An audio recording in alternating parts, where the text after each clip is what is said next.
The 2025 season was one that put our backs against the wall more times than I'd like to remember. Scheduling was a challenge with the growth of the club to include 4 teams, 2 men's and 2 women's, and encompassed 9 competitions, including the 815 Cup matches. 4 leagues and 5 cup competitions were played in an 11-week period. Between coordinating field space and our own coaching availability, it was difficult just to get some of the matches scheduled. The move to UWS for our women's program was a good experience for year one, but it added stress for all as we had to play 8 league games in the month of June.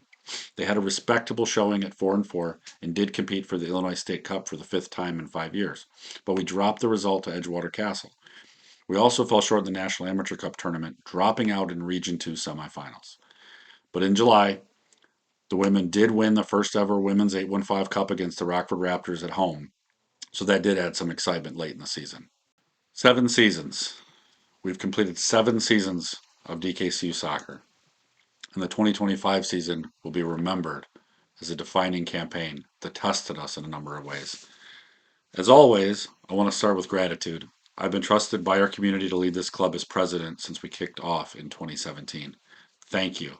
The experience has been tremendous, and I continue to grow as a leader, an innovator, a manager, and coach, and as part of something that is and should remain much bigger than any individual. So thank you for your support. Thank you to our fans for showing up and making your voice heard. Good or bad, we can't do this without you. Thank you to our players and coaches. Your effort and hours are appreciated.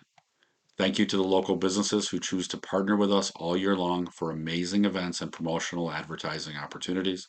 And thank you to our volunteer staff and interns who work tirelessly year round to try to make this ramshackle operation run as professionally as we can to represent our community.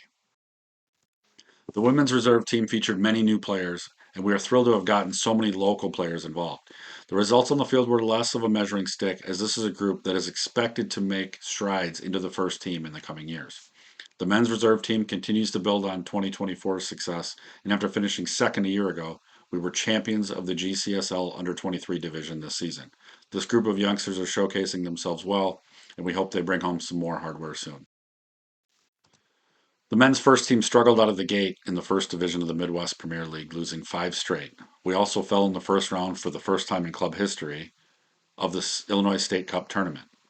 With almost no hope of avoiding relegation, the men laced up their boots and picked up 4 straight wins to get within 2 points of safety. Ultimately, the group came up short, and we will be sent to the second division for 2026 for the first time since Pro Rel was introduced in 2024. Like the women, the men retained the 815 Cup trophy over rivals Rockford FC. The end result was a 5-7 record and relegation to the Midwest Premier League, Heartland Conference second division, heading into next season. Off the field, we continue to make an impact. Former board secretary Jenny Hall helped lead the charge for the community cleat closet, and over 130 pairs of cleats were distributed to those in need. Our February bar crawl helped kickstart their funding. We assisted with the Youth Skills Challenge for the second annual Familia Fest in July, and we also hosted a youth camp in June. We launched the DeKalb County Soccer Hall of Fame this year and honored 2 inaugural members in Dan Carl and Dave Lykemer in 2025. We look forward to opening up nominations again soon to help grow that group. The economics of the campaign will take a toll.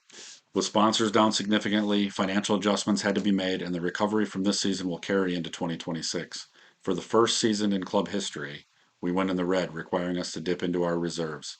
Fortunately, with a number of fresh faces on the board, fiscal responsibility and sustainability will remain paramount as we develop our plans and budgets for next year and continue to position this club into a place where we can meet our goals.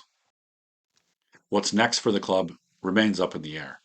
Our results were not good enough, so we'll need to take a hard look at how we manage the soccer side, including staff needs, developmental partnerships, coaching, player recruitment, and programming, all the way down to the uniforms and training gear. A detailed review of the 2025 season has already begun.